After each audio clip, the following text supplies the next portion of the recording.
इंसान मनमते लोगों की बात को बड़ा आसानी से सुन लेता है। मन जो कहे वही कार करे, गुरु वचनों पे ना एतवार करे, गुरु वचनों पे तकरार करे। वाकई सच्चे दाता रहबर ने जो वचन फरमाए वो आज ज्यों के त्यों हैं कि ऐसा घोर कलयुग का समय है। मन कहे वो बातें अच्छी लगती हैं और मनमते लोग कहें वो बातें अच्छी लगती हैं। गुरु पीर फकीर कहे उसके लिए चमत्कार चाहिए। कोई बुरा कर्म करता है, कोई बुरी सोच रखता है, गलत काम करने को कहता है, उसके लिए इंसान कभी कोई चमत्कार नहीं चाहता, झट से उसकी बात को मान लेता है। पर संत कहें कि तेरा भगवान तुझ में है, संत कहें कि अल्लाह वाहिगुरु का नाम जपा करो तो वो बेइंतहा खुशियां देगा। तो इंसान कहता है मेरा तो चमत्कार को नमस्कार है, अगर कोई मुझे भगवान दिखा देगा तो मैं मान लूंगा कि गुरु पीर फकीर पूरा है। पर यह कैसे संभव है? जब तक आप भक्ति नहीं करते, जब तक आप राम नाम का जाप नहीं करते, तब तक उस राम को अल्लाह वाहिगुरु को कैसे देखा जा सकता है? जिस तरह से बच्चे नर्सरी से पढ़ना शुरू करते हैं, पढ़ते चले जाते हैं और 20 साल बाद 15 साल बाद डिग्री, डिप्लोमा, मास्टरेट की डिग्री हासिल होती है। कितना समय लगा, कितनी मेहनत की, कितना दृढ़ निश्चय रहा, तब जाके वो डिग्रियां मिली। उसी तरह अल्लाह वाहिगुरु राम गौड़ खुदा रब को पाने के लिए आपको दृढ़ यकीन रखना होगा, सर्च करना होगा और दृढ़ यकीन रखते हुए प्रभु अल्लाह वाहिगुरु राम का नाम जपना होगा। ज्यों ज्यों आप राम नाम जपते जाएंगे, ज्यों ज्यों भक्ति करते जाएंगे, तो जो डिग्रियां आपको मिलेंगी वो परमानंद और मालिक सदगुरु मौला के नूरी स्वरूप के दर्शन होंगे। जिसके सामने सब कुछ फीका पड़ जाता है, जिसके मुकाबले में कोई चीज खड़ी नहीं रहती, वो परम पिता परमात्मा, वो अल्लाह, वो वाहिगुरु, वो मालिक, जिसे नूरी स्वरूप में मिल जाया करते हैं, उनके अंदर से ईगो, उनके अंदर से खुदी अहंकार, धुई द्वेष, चुगली निंदा, दूसरे को नीचा दिखाने की भावना सब चली जाती हैं। एक शांत में समुद्र की तरह उसके चेहरे पे नूर ठाठे मारने लगता है। पता चल जाता है कि यह इंसान भक्ति करने वाला है और सतगुरु के दृढ़ यकीनों पे अमल करने वाला है, सतगुरु पे दृढ़ यकीन रखता है, वचनों पे अमल करने वाला है। तो फकीर के वचन सिर्फ वचन ही नहीं होते, वो अल्लाह वाहिगुरु राम की बात होती है जो फकीर वचन कहते हैं। वाहिगुरु के वचन हो सकते हैं, अल्लाह राम के वचन होते हैं, फकीर तो बताने वाले होते हैं। आदमी का मन मरोड़ा चढ़ा लेता है। हर इंसान अपनी मर्जी का मालिक है। वो आपको क्या कह दे, क्या बोल दे, कुछ पता नहीं चलता। पर संत पीर फकीर अगर कुछ बोल दे, अगर भक्ति कर लो तो आपको पता चल जाएगा। कबीर साहब जी फरमाते हैं संतों का क्रोध भी दाती होता है और दुनियादारी का प्यार भी घाती होता है। कैसे?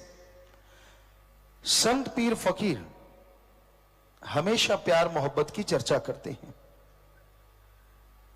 पर कोई इंसान के भयानक कर्म आ रहे हैं पहाड़ जैसे, उसकी भक्ति उतनी नहीं है, उसने उतना सुमरन नहीं किया, घंटा सुबह शाम, 2 घंटे सुबह शाम, जिससे वो पहाड़ सा कर्म कंकर बन जाए, पर उसकी सेवा है, उसका बचपन का प्यार है, तो संत को लाज होती है, गुरु को लाज होती है।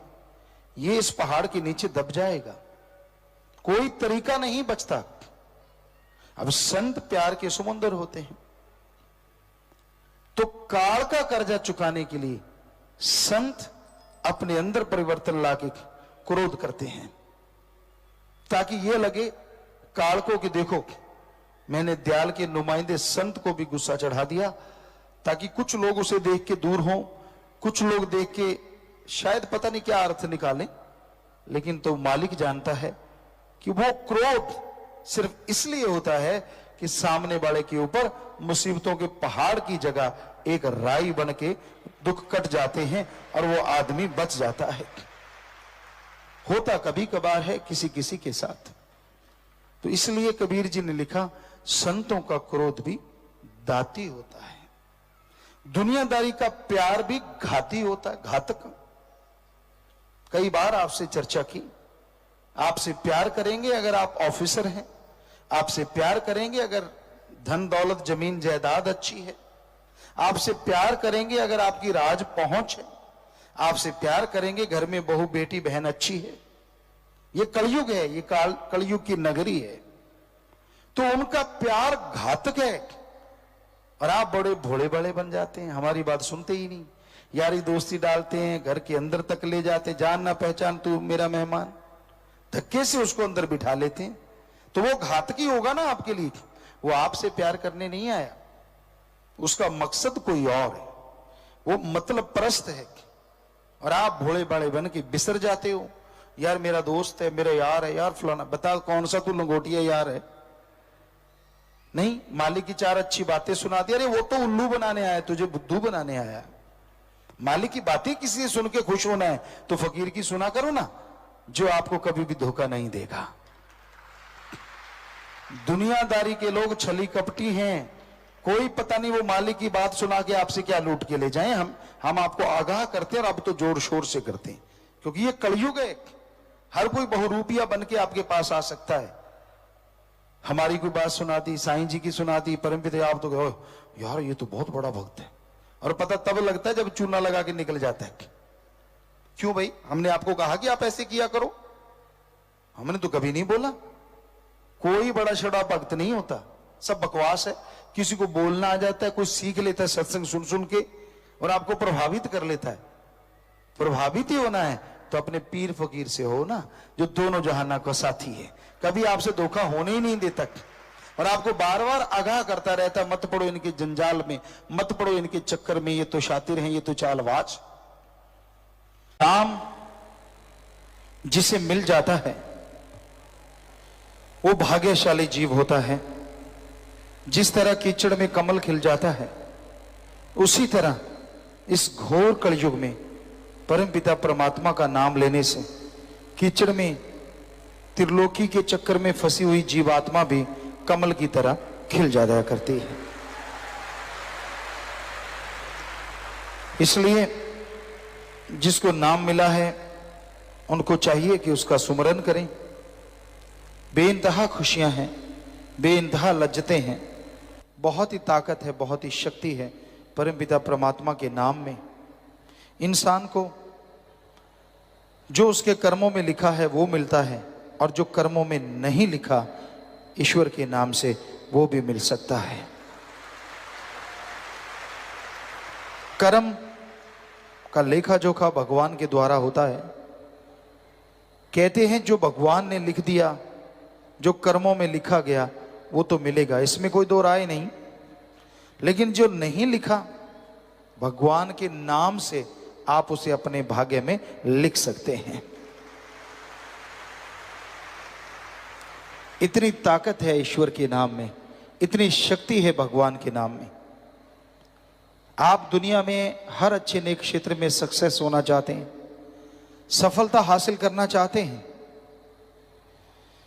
और उसके लिए आप अपने तन से, अपने दिमाग से पूरा जोर लगाते हैं, पर फिर भी कई बार सफलता आपके हाथ में आके फिसल जाती है। पूरी मेहनत करने के बावजूद आप कामयाब नहीं हो पाते। कई लोग ये सवाल करते हैं कि गुरुजी ऐसा क्यों होता है? हमने इस जिंदगी में कभी किसी का कोई बुरा कर्म नहीं किया, हम मेहनत करते हैं, कड़ा परिश्रम करते हैं, फिर भी जो सक्सेस हमें मिलना चाहिए वो हमें नहीं मिल पाता। इसकी क्या वजह है? इसकी वजह है कर्म रोग, कर्मों का चक्र। इस जन्म में आपने कोई बुरा कर्म नहीं किया, बहुत ही अच्छी बात, लेकिन 84 लाख शरीरों का अगर एक एक बुरा कर्म भी माने तो 84 लाख बुरे कर्म हैं आपके साथ। और जब तक उन बुरे कर्मों को खत्म नहीं किया जाएगा, सब कुछ होते हुए भी आप कंगाल रहते हैं। कैसे खत्म होते हैं? कैसे खत्म होता है ये कर्मों का दायरा? ईश्वर की भक्ति से, प्रभु के नाम के सुमरन से जन्मों जन्मों के पाप कर्म खत्म होने लगते हैं। और जल्दी खत्म करना चाहो तो सेवा करो। सेवा अति उत्तम धंधा है। सच्चे दिल से, भावना से अगर कोई सेवा करता है, पीर फकीर जो वचन कहते हैं उनको मान के अगर कोई सेवा करता है, तो यकीनन जन्मों जन्मों के पाप कर्म बहुत जल्दी कटने शुरू हो जाते हैं। इंसान सोचता है पता नहीं कितने के पाप कर्म पड़े हैं, पता तो चलता नहीं। पता चलेगा तो हो सकता है आप दबी जाएं। अगर आपको मालूम पड़ जाए कि आपके तो करोड़ों पाप कर्म पड़े हैं, तो हो सकता है दिमाग रूपी पुर्जा हिल जाए। हो सकता है आप भगवान से मुंह फेर लें, और हो सकता है आप और गुनाहों के दलदल में धंस जाएं। इसलिए आप ये ध्यान मत दो पाप कर्म हैं कितने, आप ये ध्यान दो आप पुण्य कर्म कितने करते हो। आप ये ध्यान मत दो कि आप नेगेटिव होते जा रहे हैं, आप ये ध्यान दो कि सुमरन के द्वारा पॉजिटिव होना है। जरा सी सक्सेस नहीं मिलती आप डगमगा जाते हैं, थोड़ी सी नाकामयाबी मिलती है आप घबरा जाते हैं।